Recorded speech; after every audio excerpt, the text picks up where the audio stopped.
देश के एक बहुत ही जाने माने और कई लोगों के पसंदीदा एंकर रोहित सरदाना अब इस दुनिया में नहीं है। तो यह आखिरी वीडियो है रोहित सरदाना के सभी फैंस के लिए जिन्हें उनके एंकरिंग का अंदाज और डिबेट कराने का तरीका बहुत ज्यादा पसंद था, और इसलिए इस वीडियो में आपके सामने हम रोहित सरदाना के कुछ यादगार किस्से और उनके बारे में कुछ जानकारियां पेश करेंगे। भाषा संभालिए, पहले अपनी बात करनी सीख के आइए। रोहित सरदाना एक ऐसे न्यूज एंकर थे जो खुद को एक एक्सीडेंटल जर्नलिस्ट बुलाते थे। मैं एक्सीडेंटली जर्नलिस्ट बन गया, यानी कि पत्रकारिता में आना इनका सपना नहीं था, सपना तो कुछ और ही था। उस वक्त एक्टिंग का बहुत शौक था। सब लोग कहने लगे कि तुम अच्छे एक्टर हो। वैसे भी किस लाइन में आ गए आप? फिल्म लाइन में? नहीं, मैं टिश्यू की बात कर रहा हूँ। तब मुझे लगा कि यार मैं करना क्या चाहता हूँ, करना कुछ भी, आना तो मुझे टीवी पर ही है। पहले वे एक्टिंग के फील्ड में जाना चाहते थे, मगर बाद में उन्होंने इस फील्ड को छोड़कर पत्रकारिता की राह पकड़ ली। सबसे पहले संबित पात्रा, मेरा सवाल आपसे है, इस्तीफा लाए कि नहीं?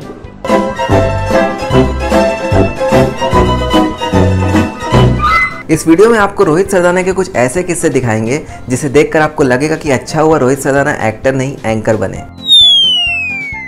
मैं संबित भाई की बहुत ज्यादा इज्जत करता हूँ, बहुत ज्यादा इज्जत करता हूँ। आपने बहुत ज्यादा पे इतना जोर दिया, घबरा गए। नहीं, बहुत ज्यादा इज्जत करता हूँ। और हमें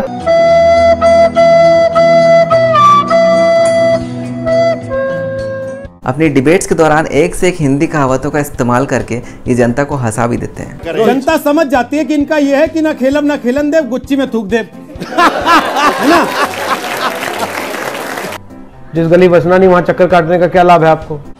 रोहित सरदाना, मैं आपको ये चुनौती देता हूं, आप 2 दिन सवाल पूछेंगे, आप तीसरे दिन आप आज तो दिक्कत क्या है ना, नहीं हर चीज में आप लोग गली नुक्कड़ चौराहे की तरह चुनौती देने पे आ जाते हैं। दरअसल बोलने और सवाल पूछने की आजादी की बात चल रही थी। ऐसे में आशुतोष ने मौजूदा सरकार पर सवाल उठाते हुए ये कह दिया कि आजकल जर्नलिस्ट के सवाल पूछने पे सेडिशन के चार्जेस लगा दिए जाते हैं। कि जो काम मिसेस गांधी ने इमरजेंसी लगाकर किया, आज उसी काम को दूसरे तरीके से देश के अंदर किया जा रहा है। अन्यथा ये संभव ही नहीं है कि एक पत्रकार अगर कोई लिख दे, उत्तर प्रदेश के अंदर लिख दे, दिल्ली के अंदर लिख दे, उसके खिलाफ सेडिशन के चार्जेस लग जाते हैं। तब रोहित सरदाना ने उन्हें उस समय की याद दिला दी जब वे खुद पत्रकार थे। मैं आपका प्रशंसक रहा हूं, भूल गए और आज भी हूं। जोशी ये बात कहना नहीं चाहता था, आप सेडिशन के चार्ज की बात कर रहे हैं। आप वो आदमी है जिसको थप्पड़ मार दिया था एक नेता ने, सर ऐसा जख्म दिया है जो ना फिर भरेगा।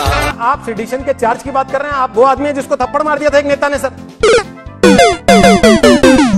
ये 1996 की बात है जब आशुतोष एक इंटरव्यू के सिलसिले में बहुजन समाज पार्टी के संस्थापक काशीराम के पास गए थे। क्या बात है भाई, क्या बात है, क्या बात है, क्या बात है? काशीराम ने खुद बोला है, इस बात को लेकर जब आशुतोष ने सफाई दी तो रोहित सरदाना ने उन पर एक और हमला बोल दिया। लेकिन ये भी मैं आपको बता दूं, मेरी एक टांग नकली है, मैं हॉकी का बहुत बड़ा खिलाड़ी था। काशीराम ने उसके बाद मुझसे मिलकर माफी भी मांगी थी, लेकिन दिल के बहुत अच्छे हैं, फौरन हॉस्पिटल लेके गए। यह भी इस बात की, इस देश की सच्चाई है। काशीराम ने उसके बाद मुझे गले लगाया और कहा कि मैं व्यक्तिगत तौर पे, मेरा आपसे कोई नहीं, मुझसे गलती हो गई। इस वक्त भी लोगों ने मेरे ऊपर यह आरोप लगाया था कि काशीराम ने पैसा देकर आशुतोष को खरीद दिया, ऑपरेशन करवाया, नई टांग लगवा दी, ये स्टिक दी, थोड़ा खर्चा दिया। ना तो कोई ऐसा नेता पैदा हुआ है, ना कोई ऐसी सरकार पैदा हुई जो मुझे खरीद सके। अब फिर भाई आप चुनौती वाली बात पे आ गए। नहीं, क्योंकि लोग फिर आरोप लगा देंगे कि आप भाई पत्रकार होते हुए आप पार्टी से चुनाव लड़ने चले गए, तो इसका क्या मतलब रहा? म्यूजिक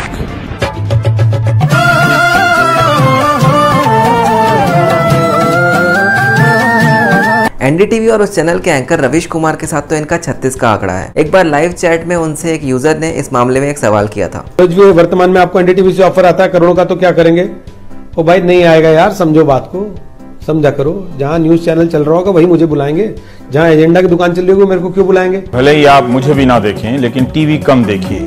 उठा के फेंक दीजिए टीवी को घर से बाहर। सर इसको डबल स्टैंडर्ड समझिए उनका, जिसको दोगलापन कहते हैं, क्योंकि उन्हीं के चैनल के ट्विटर हैंडल पे बड़ा लिख के फोटो बना के उनकी ही ट्वीट किया जाता है, डीडी फ्री डिश पे हम इतने नंबर पे उपलब्ध है, आइए हम सबको देखिए। तो सर या तो उनकी मान लो या उनके चैनल की मान लो, समझो आप बात। जब एक बार डिबेट में मौलाना अंसार रजा ने औरंगजेब का समर्थन कर दिया था तब रोहित सरदाना का गुस्सा देखिए। आप सबको अगर शामिल करेंगे, औरंगजेब को लुटेरा मानते हैं? मैं नहीं मानता औरंगजेब को लुटेरा, मुझे कि बाबा डंके की चोट पे कहता हूं, नहीं मानते ना, नहीं मानता औरंगजेब को, नहीं मानते ना, नहीं मानता औरंगजेब, नहीं मानते ना, नहीं जम्मू नहीं मानता। बस पढ़ चुके हैं, जिसने इस देश में लोगों को सड़कों पे कटवा दिया, आप उसकी तारीफ करना चाहते हैं? जो कि गुलामी कर रहे थे, और शर्म नहीं आती आपको उसके बाद बैठ के कहते हुए? इस्लामिक स्कॉलर शोएब जमई के साथ रोहित सरदाना के किस्से तो अक्सर देखने लायक हो जाते हैं। देखिए शाहीन बाग के मामले में एक बार इन दोनों के बीच क्या हुआ। तो सरकार की जिम्मेदारी थी कि वहाँ मास्क बांटे जाए, वहाँ पे सैनिटाइजर बांटे जाए, वहाँ पे जो है चेकअप की व्यवस्था हो, जो जिस तरीके से। तो देखिए एक सैलरी ना बांध दे सरकार वहाँ पे हर दिन बैठने वालों की, कि इनको मासिक तनख्वाह देते हैं हम लोग जो धरना दे रहे हैं वहाँ पर बैठकर। नहीं। सरकार ने आपको नौकरी पे रखा है क्या धरना देने के लिए? तो ये भी उम्मीद करेंगे कि आपको फिर पेंशन भी बांध दी जाए और जीवन बीमा भी करवा दिया जाए साथ में तनख्वाह के।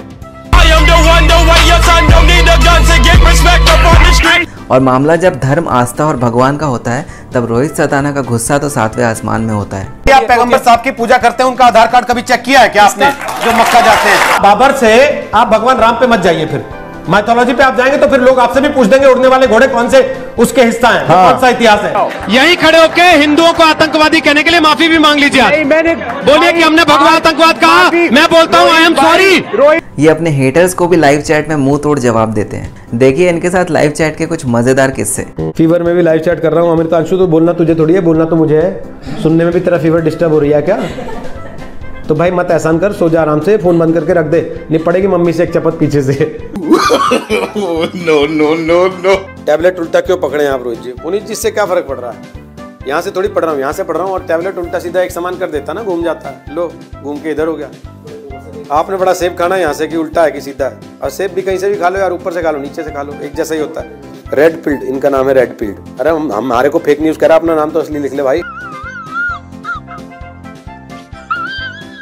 इनका लड़ाई सुलझाने का तरीका भी एकदम अलग है। लड़िए मत, 2 दिन बाद वैलेंटाइन डे है, कोई इजहार विजहार करना तो यही कर लीजिए आप। इसके अलावा कांग्रेस के पैनलिस्ट के साथ इनकी बहसबाजी अक्सर वायरल हो जाती है। आप मुझे ज्ञान देने मैडम नहीं, मैं आपको ज्ञान नहीं दे रहा, सॉरी मैंने हाथ जोड़े, आपको मैं ज्ञान नहीं दे सकता, माफ कीजिए प्लीज। मैं केवल आपसे रिक्वेस्ट कर सकता हूँ कि दूसरों को सुनना भी सीखिए। कोई ऐसी परसेप्शन नहीं, आप लोग बना लीजिए। आप तो ठीक है फिर, नहीं जीतते, तो ठीक है फिर आपके मन के हिसाब से बोलूं तो ठीक है, आपके मन के हिसाब से नहीं। अब शब्द भी आप तय कीजिए, सेंटेंस भी आप तय कीजिए। एक बार जब कांग्रेस प्रेसिडेंट राहुल गांधी ने अपने पद से इस्तीफा देकर वापस अपने पद को स्वीकार कर लिया था, तब देखिए रोहित सरदाना ने उन पर कैसा तंज कसा था। राहुल गांधी ने राहुल गांधी को इस्तीफा दिया, राहुल गांधी ने राहुल गांधी को समझाया, राहुल गांधी ने राहुल गांधी से कहा राहुल गांधी नहीं रहेगा तो राहुल गांधी के बिना राहुल गांधी की कांग्रेस कैसे खड़ी होगी।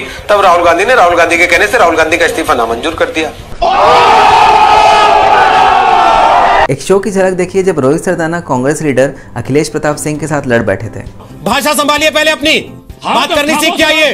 टीवी पर बैठे हैं, नाई की दुकान पर नहीं है आप कि कुछ भी चिल्लाएंगे। बीच में आपने बोला, बीच में आपने बोला है।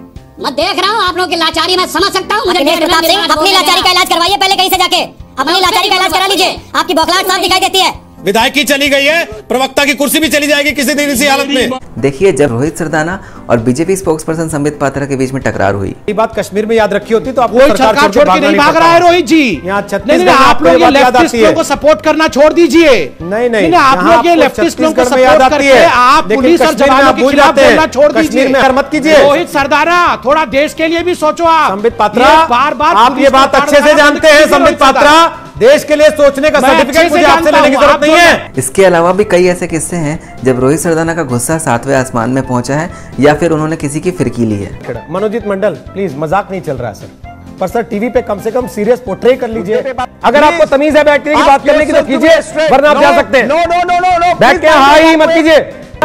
चड्डा जी मैं तो केवल आपको सवाल पूछ रहा हूँ, इतना बुरा क्यों मान रहे हैं आप? चंदन झा जी वो कह रहे थे कि भाई 2 किलोमीटर तक तो है स्कूल, अब वहां तक जरूरी थोड़ी बेल्ट लगा के जाना। तो भाई 2 किलोमीटर तक पैंट पहन के जाना तो नहीं भूलता, बेल्ट लगाना कैसे भूल जाता है यार? वायर स्क्रॉल जैसे मीडिया हाउस सिर्फ हिंदू फेस्टिवल की निंदा क्यों करते हैं जबकि बकरीद पे इन्हें खून नहीं दिखता? अनिमेश अग्रवाल जी मैं क्या कह सकता हूँ, हो सकता है वो उनको जो है ना क्या कहते हैं, कलर ब्लाइंडनेस को क्या कहते हैं, वर्णांधता है ना, वर्णांधता हो। रोज हम तो दही खाते हैं, देश में रोग प्रतिरोधक क्षमता बढ़ती है इससे। अच्छा भाई ठीक है, ओके, नहा भी लिया कर दही से।